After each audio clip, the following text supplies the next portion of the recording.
à tous et à toutes. Notre numéro d'aujourd'hui sera consacré au handicap mental. Pour la majorité mal connue, ces pathologies sont source de crainte. Tout ce qui a trait au désordre mental est encore très difficile à expliquer par le corps médical et donc tout aussi difficile à comprendre. Pendant longtemps, les personnes qui sont atteintes de handicap mental vivaient cachées, en dehors de tout et de tous. Une injustice de plus pour elles et leurs familles qui ne sont et qui n'étaient toujours responsables de rien. Vous verrez au fil des interviews que leur condition a changé. Les choses ont évolué. Bien que rien ne soit encore idéal, des progrès sont indéniables, heureusement. Toutefois, il reste encore un long chemin à parcourir pour que ces familles, parents et enfants puissent avancer dans leur vie plus sereinement. Bon visionnage à tous.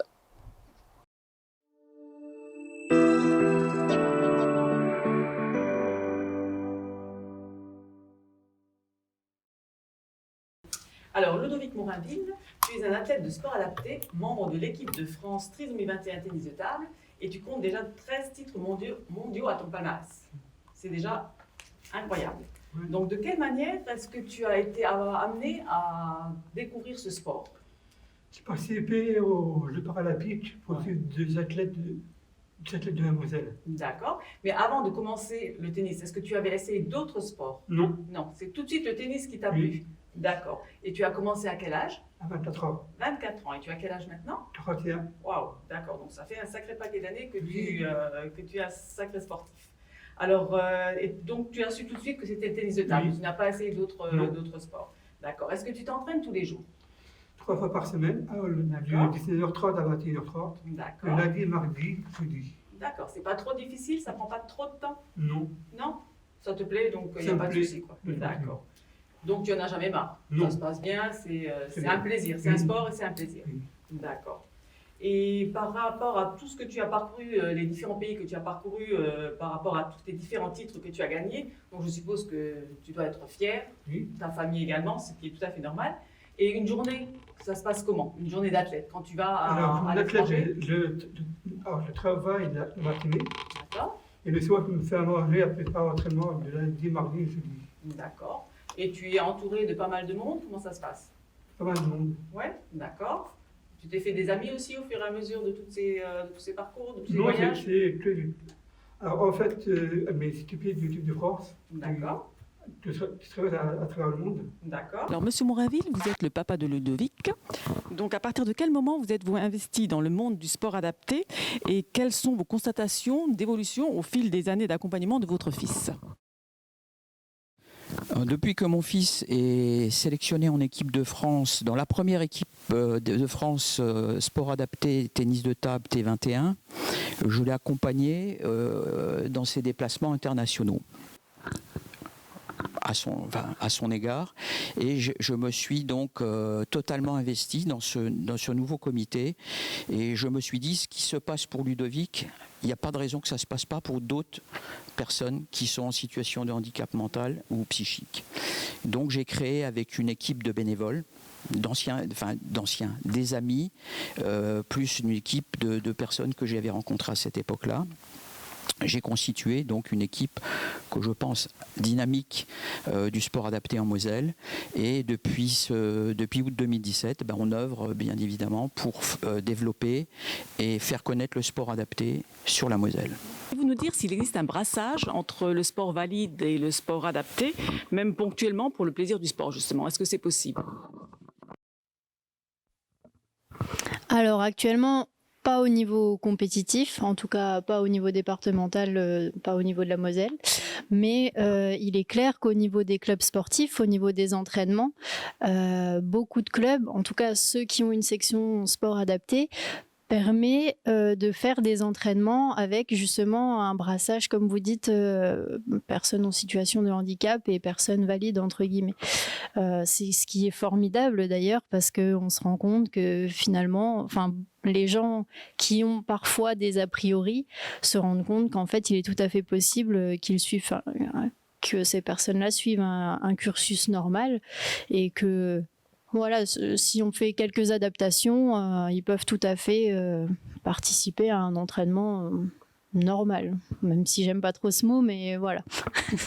Et avec des adaptations, tout est possible. Donc il ne faut pas y aller avec un a priori en se disant je ne serai pas capable, ça va être trop dur. Non, ça c'est le rôle de l'entraîneur, de rendre capable le joueur. Et voilà, il ne faut juste pas avoir peur, se lancer, y aller. Et puis voilà.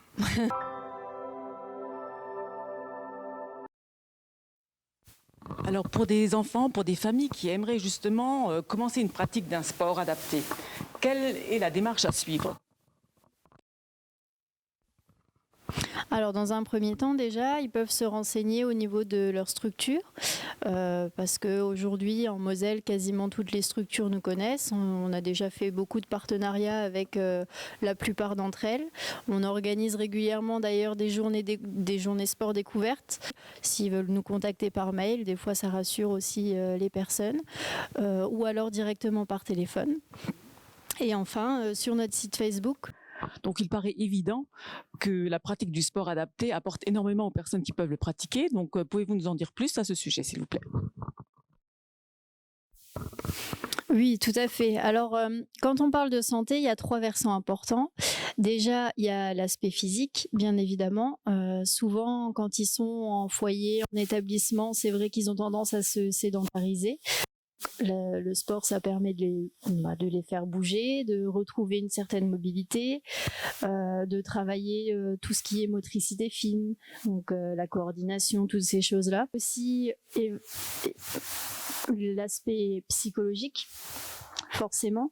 Donc là, le sport, ça permet d'augmenter leur estime de soi, de les valoriser, de les rendre importants. Tout à l'heure, quand on a écouté ou quand on écoutera Ludovic, on se rend bien compte qu'il est super heureux de monter sur la première marche du podium. Voilà, c'est quelque chose qui les valorise vraiment et qui, du coup, au quotidien, au niveau psychologique, voilà. Et du coup, voilà, ils peuvent retrouver ça dans d'autres choses, hein, comme la musique, etc. Je dis pas qu'il y a que le sport, mais le sport, en tout cas, joue sur ces 3 versants. Je dirais simplement que, pour terminer, que le sport, c'est un excellent vecteur d'inclusion. Et que le sport adapté porte bien sa devise, mais je crois que je l'ai déjà dit tout à l'heure, c'est à chacun son défi. Donc chaque personne doit pouvoir faire quelque chose et est en capacité de faire du sport à son propre niveau, mais est capable de faire du sport.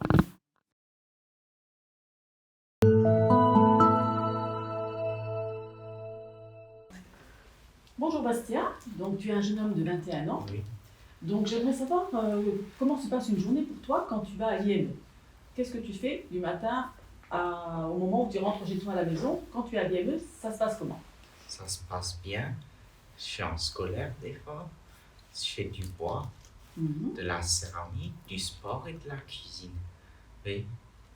D'accord, donc ça Et fait... des bougies. D'accord, donc ça fait énormément de choses. Et qu'est-ce que tu préfères dans tout ça? La cuisine. Je préfère l'histoire et la géographie. Oui. Donc tu lis des livres, tu vas sur Internet? Oui. D'accord, d'accord. Et comment est-ce que tu as envie de nous parler de quelque chose en particulier? Quelque chose que tu aimes bien, quelque chose que tu as envie de dire? Quoi? Ce que tu as envie de dire, s'il y a quelque chose qui te fait plaisir. Est-ce que tu Sur... parles plus tard? Plus tard, qu'est-ce que tu auras envie de faire plus tard? Tu sais déjà, tu as des idées? Travailler à l'ESAT. Oui. Donc, pourriez-vous nous expliquer un petit peu votre parcours pour l'accompagnement de votre fils de sa prime enfance jusqu'à maintenant? Un parcours qui est un peu compliqué. Alors déjà, quand il était bébé, je remarquais déjà qu'il y avait quelque chose qui n'allait pas.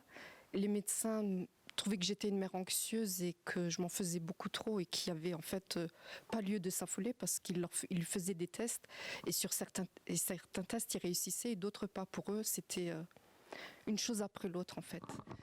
On a décidé de le scolariser normalement et 3 semaines après, déjà après une fois qu'il soit scolarisé, on a été convoqué par la directrice de l'école et dans notre grande chance, en fait c'était une personne qui avait travaillé au CHS et elle trouvait déjà qu'il avait des traits autistiques, donc elle a pu nous orienter pour qu'on puisse faire des tests et c'est comme ça que ça a commencé en fait.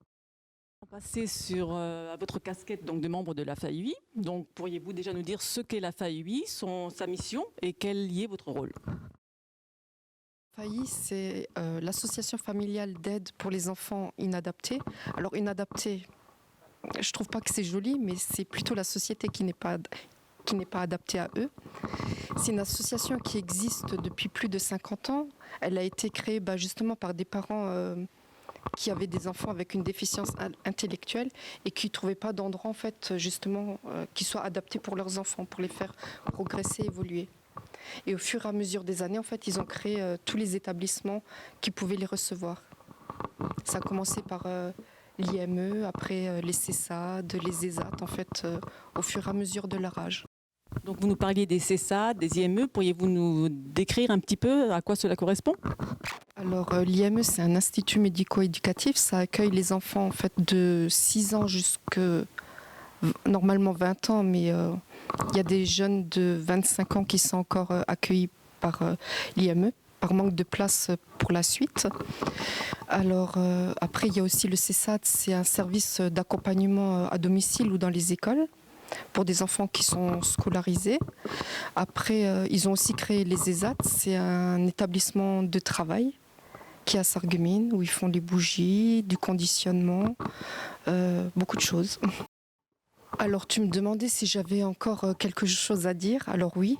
Alors aux parents qui vont être confrontés à ça, je leur dirais de croire en eux, d'écouter ce qu'on leur dit, mais de croire en eux et d'aller jusqu'au bout de ce qu'ils pensent être bien pour leur enfant, de s'armer de beaucoup de courage parce qu'il va falloir faire beaucoup de choses, il va falloir être médecin, éducateur, orthophoniste, il va falloir pallier toutes ces choses qu'on ne peut pas recevoir malheureusement pour l'instant.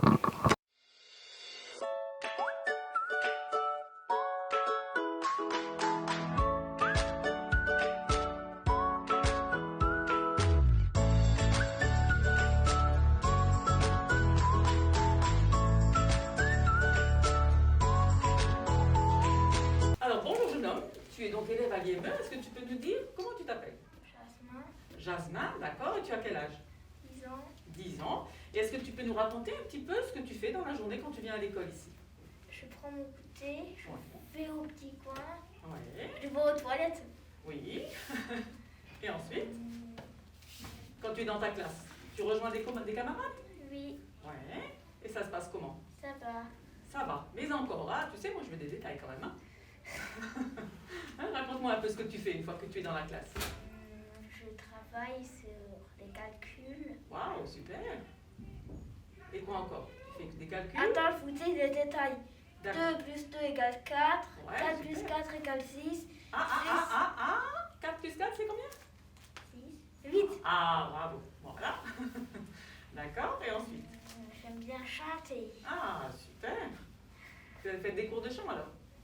Non. Non. Tu chantes comme ça, parce que tu as envie. Oui. D'accord. Regarde. Ramène la coupe à la maison. Allez les bleus, allez. Oh non, c'est le moment. Allez les bleus, allez. Tire, passe, kinanan, papé. Ah ben d'accord, une fois que tu es lancé, c'est bon. Hein, tu t'arrêtes plus, toi. D'accord. Et autrement, alors qu'est-ce que tu fais encore à l'école? Dis-moi. Danse. Tu danses? Waouh, super. Je danse comme un pro. Comme un pro, eh ben écoute, tu danses, tu chantes, mais c'est bon, tu es un artiste fini là, c'est bien. Accompli plutôt. Hein? Et autrement, alors avec tes camarades, ça se passe comment? Ça va. Ça va joue dans la aussi. cour. Ouais. Je joue avec mes camarades. T'as des copains, des copines? Non, plutôt des copains. Plutôt des copains, hein? Aussi des copines. Ah, quand Beaucoup même. de copines. Ah, bah, tu vois. Alors, monsieur Chalamer, bonjour. Donc, Bonjour. vous êtes chef de service dans cet établissement. Et donc, pour commencer, pourriez-vous nous expliquer ce qu'est un IME? Alors, un IME, c'est un institut médico-éducatif. Donc, on accueille des enfants et adolescents atteints de handicap mental avec ou sans troubles associés. L'âge de ces enfants va de 6 à 20 ans, parfois un peu plus lorsqu'on les accompagne dans le cadre de l'amendement Creton. Donc, après quel parcours les parents sont-ils amenés à vous présenter leurs enfants? Alors, très concrètement, l'âge d'arrivée de l'enfant au sein de notre établissement varie considérablement. C'est-à-dire qu'il peut être originaire du milieu de l'éducation nationale, parce que très généralement, c'est après avoir été suivi par des CMP ou des CAMS, CMP, centres médico-psychologiques, ou des CAMS, centres médico-social d'action précoce, et ils sont orientés par la MDPH au sein de notre établissement.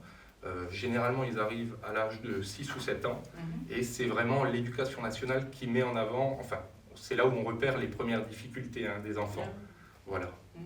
Par contre, aujourd'hui, il y a beaucoup plus de modes d'accompagnement au sein de l'éducation nationale. On parle notamment d'ULIS dans les classes élémentaires, dans les collèges, ce qui parfois permet aux enfants d'être maintenus plus longuement dans le milieu ordinaire. Et dans ce cas-là, ils sont orientés à l'âge de 14 ou 15 ans chez nous si vraiment il y a des difficultés majeures. D'accord. Et quelles sont les missions premières fixées pour la durée de leur présence dans l'établissement? Alors, c'est-à-dire les missions premières. Alors, ce qu'on va travailler avec eux. Vous allez travailler avec eux et le but de leur prise en charge en fait. Alors concrètement, lorsqu'ils arrivent dans l'établissement, nous, on va déjà travailler au préalable sur l'environnement général de l'enfant. Donc on va apprendre à le connaître, ce qui passe bien sûr par une collaboration efficace avec les familles. Donc tout l'intérêt, c'est déjà d'asseoir vraiment cette collaboration avec les familles et d'en savoir vraiment plus par rapport à l'enfant. Donc on va prendre contact avec les différents partenaires qui ont accompagné l'enfant auparavant, tout simplement. Et ça nous permet vraiment de dresser des objectifs qui permettront à l'enfant de monter en capacité et vraiment d'atteindre une certaine autonomie pour sa vie sociale future et dans certains cas pour sa vie professionnelle future. Parce qu'il faut aussi savoir que c'est vraiment le but de l'IME, pouvoir offrir sa chance à chaque enfant, peu importe son handicap. D'accord. Quels sont les différents intervenants en fait ? Alors, au sein de la structure, on a vraiment des prises en charge qui sont pluridisciplinaires, c'est-à-dire qu'on va avoir des psychomotriciennes qui interviennent, des ergothérapeutes, des orthophonistes. On a également 3 enseignants qui prennent en charge les enfants qui sont en capacité de suivre une scolarité, donc ils vont être accompagnés dans le cadre de prise en charge scolaire. Bien sûr, c'est toujours adapté, parce que concrètement, on ne peut pas proposer, on ne peut pas en attendre autant en termes de capacité scolaire d'enfants qui sont présents ici avec des déficiences mentales que des enfants accompagnés dans le milieu ordinaire. On est toujours dans l'adaptation. Voilà, en fait, c'est vraiment l'établissement qui s'adapte aux compétences de l'enfant. C'est une prise en charge qui est individualisée et en groupe. Voilà. D'accord. Et donc, après le passage à l'IME, quelles possibilités de prise en charge leur sont proposées? Alors, pour parler concrètement de l'IME, nous, on travaille énormément avec les établissements qui appartiennent à notre groupement. Donc, je parle bien sûr de l'ESAT de Sarreguemines, du FAS de Sarreguemines, donc foyer d'accompagnement spécialisé, et foyer d'accueil spécialisé, pardon. Et voilà, la majeure partie des enfants sont orientés vers ces deux établissements-là. Après, on engage aussi d'autres partenariats avec des MAS, maisons d'accueil spécialisées, ou des femmes, foyers d'accueil médicalisés, du secteur, toujours qui sont présents sur notre territoire d'intervention, donc à savoir Sarreguemines et le Pays de Bitche. C'est à peu près 30 km aux alentours de Sarreguemines. D'accord, et après qu'il y avait une nouvelle unité pour autistes à Rova, vous pourriez nous en dire quelques mots? Alors, l'unité d'enseignement élémentaire autiste, voilà, c'est un appel à projet auquel on avait répondu, appel à projet qui avait été lancé par l'ARS en début d'année 2020. Alors très concrètement, nous on y a répondu, parce qu'on avait vraiment cette volonté de développer ce type d'intervention hors IME. C'était déjà en projet, voilà, avec une unité externalisée. Après, on ne se focalisait pas uniquement sur le public TSA, atteint de troubles du spectre autistique. Mais bon, voilà, c'était vraiment intéressant pour nous de répondre à cela. Et c'est ce qu'on a fait. Et bien évidemment, comme vous le savez, on a eu l'opportunité de l'ouvrir suite à ce projet. Alors concrètement, on accueille actuellement 7 enfants. Il y a un 8e qui va arriver incessamment sous peu, là, dans les prochaines semaines. Donc on accueille des enfants qui ont été diagnostiqués autistes, qui ont l'âge d'être accueillis dans l'âge élémentaire, donc entre 6 et 10 ans, et ils ont tous le diagnostic autiste. Mais par contre, ce qui diffère vraiment de la prise en charge en IME, c'est leur capacité scolaire. Ce sont des enfants qui n'ont pas de déficience mentale et qui ont vraiment des capacités scolaires. L'intérêt pour nous, c'est vraiment de les développer et de faire en sorte qu'ils acquièrent vraiment une vraie posture d'élève. Voilà tout l'intérêt de notre accompagnement en UE.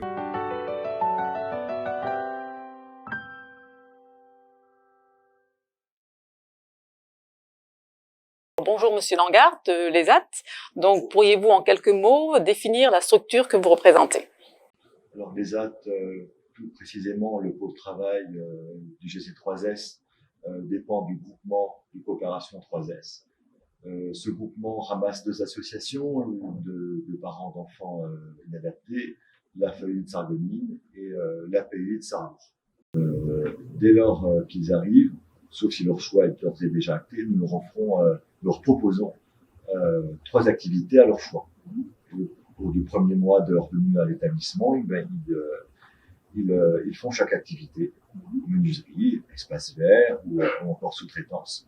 Au bout du bout, il y a une période de leur période d'essai, on regarde ce qui leur convient le mieux et ce qui est le mieux adapté à leurs compétences et surtout à leurs souhaits.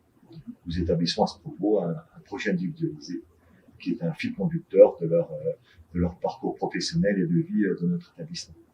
On a le restaurant La Ruche, donc, qui est très connu sur Saint-Péville. Par rapport aux clients qui viennent régulièrement, est-ce que le regard porté sur ces jeunes travailleurs est particulier? Est-ce qu'il est bienveillant? Est-ce que le rapport entre le service et les clients est naturel? Alors il se fait naturellement, il est d'abord historique. Hein. Le restaurant de La Ruche existe depuis déjà des dizaines d'années, des décennies. Ce sont près d'ailleurs 200 clients que nous accueillons quotidiennement. Nous avons pour ce faire 4 moniteurs monitrices, cuisiniers, et puis une vingtaine de travailleurs, soit cuisiniers eux-mêmes, soit agents de service et de restauration. Le regard des clients est évidemment bienveillant, mais pas que. Ils sont exigeants. Ils sont exigeants et c'est normal, comme n'importe quel client le serait, avec une exigence de qualité et de bien manger. C'est ce que nous leur offrons tous les jours avec des produits de qualité. Nous essayons de travailler dans la proximité avec les producteurs locaux notamment.